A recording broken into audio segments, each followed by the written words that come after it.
Hi everyone, it's Lisa. And this is me. Yeah, and that's Rufus, as you know by now. So we're actually at home for a change. Normally when we do vlog videos and things, we are out and about and doing 150 things, but it's been a long day already today. And so we thought we'd actually do a video whilst we're sat down relaxing. For change. Yeah, if you can hear the puppies and the dogs and that running around a bit in the background or chewing something, then we're just going to go with it. We're not going to edit the video. But yes, so today is Trans Day of Visibility, and you can see Rufus's t-shirt. And if I angle the camera down, sorry, I'm all tired and slobby today, but so I'm in my trans flag t-shirt and you wear yours, but and I'm wearing the there we go, there you go, lovely trans flag earrings. But we're not just wearing this because it's Trans Day of Visibility today. We actually wear them quite often, don't we? We do. And for us, Trans Day Visibility is more like Trans Lives of Visibility. We don't just do this one day, do we? No, it's every day. And you wear that t-shirt out to Asda, or your Proud to be Trans t-shirt, or your Man Cave t-shirt. Yeah. Nobody cares, do they? No. I had last. From you tend to get guys that go, "Oh, I know what that t-shirt is." Yeah, they think it's they either think it's Minecraft on the Minecraft version, or GTA on the GTA t-shirt, don't they? But they do kind of respond to it.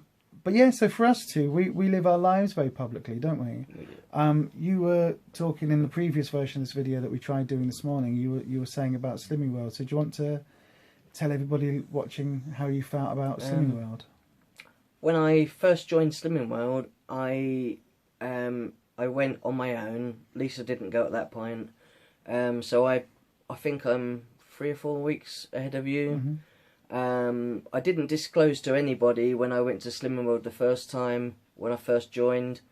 I didn't basically tell anyone about, why I was there and what I was actually losing weight for. But by not doing that, by not just being open and just saying, well, actually, I'm doing this because at some point I want to have surgery, and actually I'm trans and it doesn't really matter. I'm just like everybody else. We're all there for the same reason. We're all there to lose weight and get healthy. But because I didn't disclose those things, it's a bit like, as the weeks went on, I kind of felt more like I was actually hiding something, even though I really wasn't. I'm just being myself. But I didn't get on with that Slimming World quite, that I didn't really gel with it, so I then moved. No, with that group. So I then moved. Lisa joined, and then I actually started going to her group, and we're quite openly trans there anyway. And everybody's really nice. Everyone is really nice to us. If you'd seen the video that I did from being outside the Slimming World, the only way I could get through going in the door, because I was really scared, was to go in with my transmission hat on and basically say, hi, so I am a trans woman and I need to lose weight, but also I need to ask some questions for everybody else who's trans. Is there a difference in male and female allowances, calories, whatever it is that you count? And if so, how does that work for trans people? So I went in publicly and did that. But it was interesting that you were saying earlier that for you, it was quite a... you felt really sort of out of place. I did. I felt like I was really I was hiding a big secret, and it was like, once people obviously at this other group realised that we're openly trans, it really didn't matter, and no one was even bothered by any of it anyway. So it was all like, I couldn't imagine every day, going about my everyday life and people just not knowing, because when people do realise, 99% of people are really not bothered. No.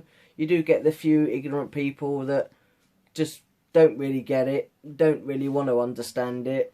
Well, it's a bit like the security guard last night. So I was in Tesco's last night, and I had finished doing a wellbeing group, and so I still had my badge on, which says Transmission Wellbeing Support Facilitator, and so I had that badge on, and a security guard in Tesco just sort of caught the badge and then stopped to read it, bearing in mind it was on my boob at the time.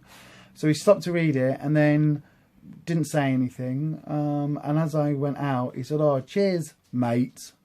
I made a point of saying "mate," which I could have kicked off at the time, but I was like, I can't be bothered. I was tired and just wanted to get home. But yeah, so for us, I mean, we live, you know, it's not the first thing we say to somebody. We don't sort of say to every checkout person, do we, in Asda, and sort of say, "Oh, hello, you know, I'm trans. Can I have a pound of mushrooms, please? I'm trans. I need trans mushrooms." We don't do that. But if anybody ever talks about trans issues, then we talk about our histories. We talk about our past. I say being trans is just part of our lives. It's Yeah. not. It's not everything that we do. It's just It's a little bit massive part at the moment, yeah. to be fair, isn't it? but But it's still. Slimming World's a big part of our lives. The puppies are a massive part of our lives, and the dogs.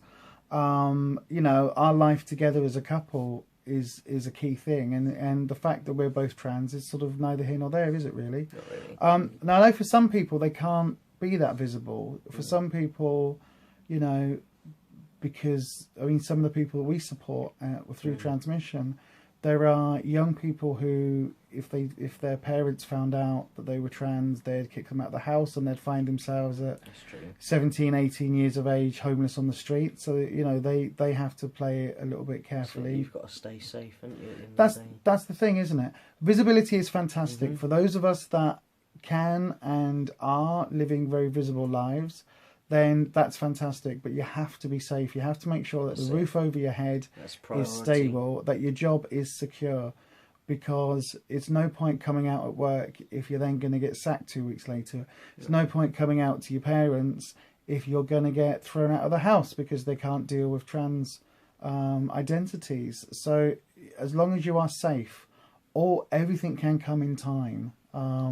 That's what we advise people, isn't it, quite a lot, and sort of say to people, Keep a roof over your head. yeah, You know, and obviously when it's safe, and you can look after yourself, and you can manage on your own. You know, and if you had to move out from family, as long as you can manage and you can support yourself, then obviously you know, then go ahead and do it.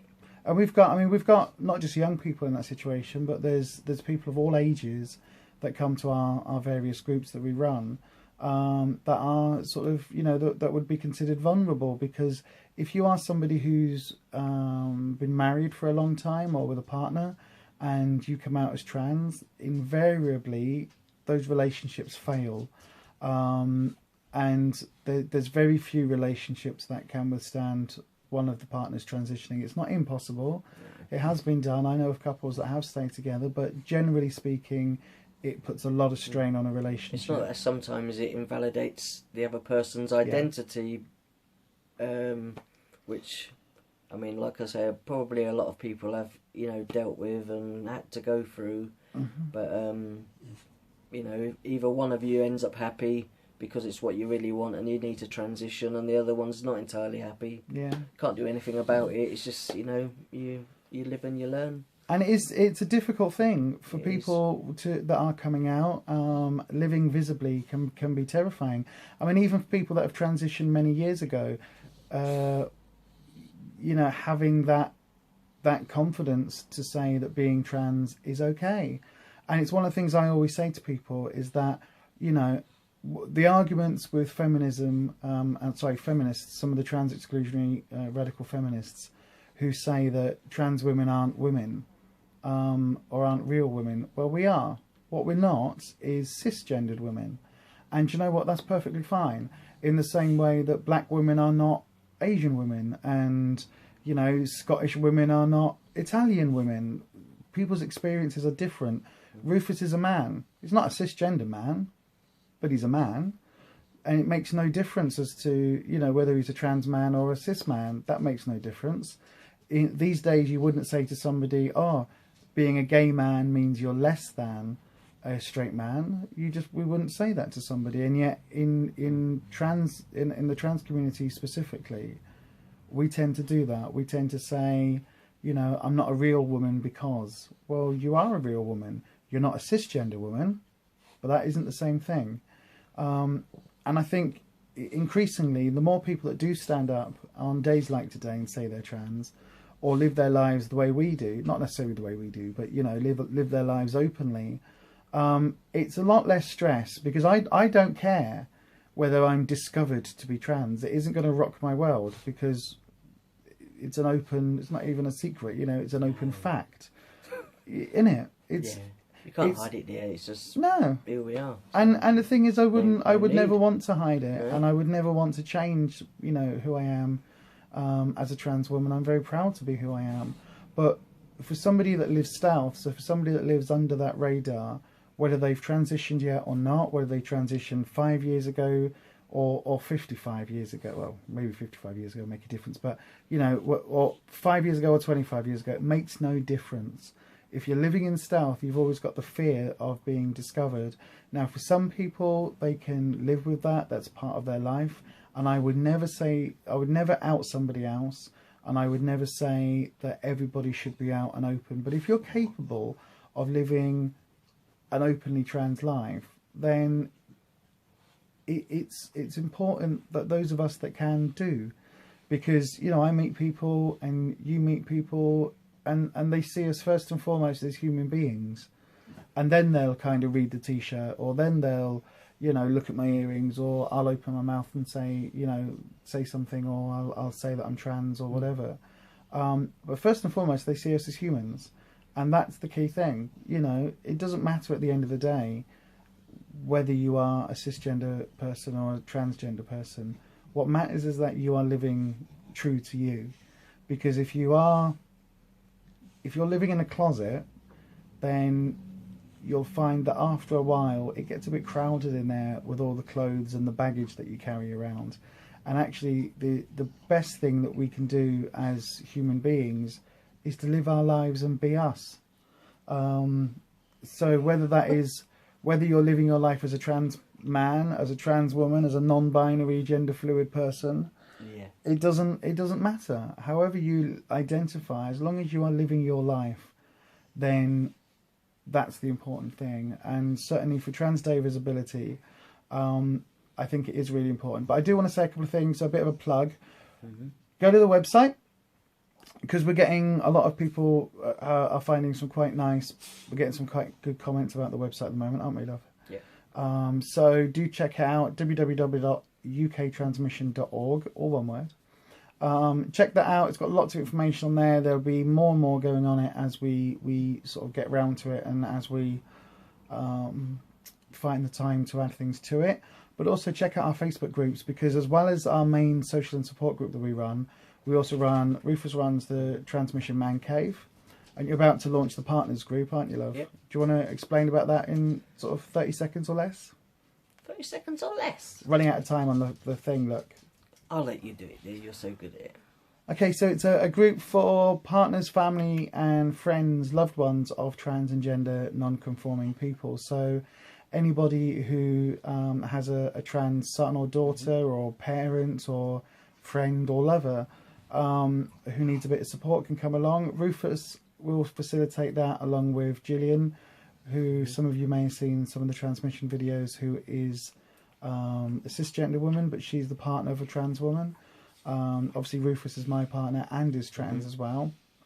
So people will be able to access that group for some support. But we also run a walking group every Thursday morning.